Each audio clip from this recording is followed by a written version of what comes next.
السلام عليكم. دواء بيتاميل.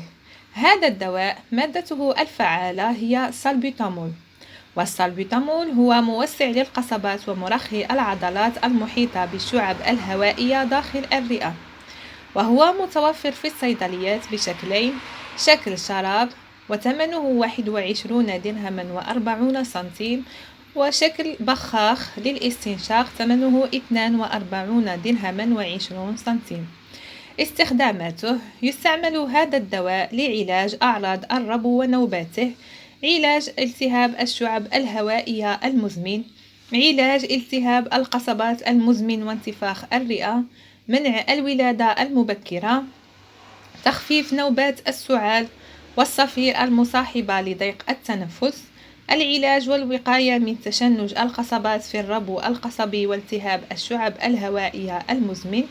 كما يؤخذ دواء بيتاميل في مرض الانسداد الرئوي المزمن، وفي أمراض النساء كتقلصات الرحم، بداية عسر الولادة الديناميكي، فرط الحركة أثناء الولادة، خطر الولادة المبكرة، المخاض قبل الولادة القيصرية وغيرها.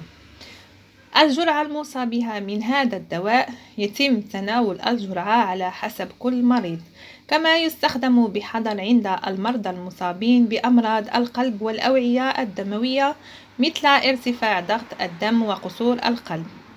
يوصى بالاستشارة الطبية قبل استخدامه في فترة الحمل والرضاعة الطبيعية، ويمكن استخدام بيتاميل شراب للأطفال بعد تحديد الجرعة من قبل الطبيب المختص، ويصف الطبيب المختص أو الصيدلي الجرعة اللازمة تبعا لعمر وحالة المريض الصحية.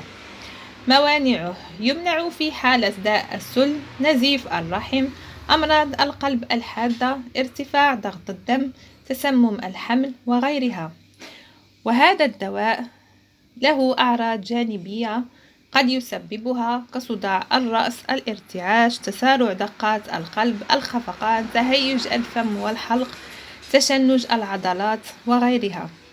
إلى هنا تنتهي حلقتنا اليوم. كانت هذه كل المعلومات المختصرة عن دواء بيتاميل، وإلى فيديو آخر مع معلومات أخرى، والسلام عليكم.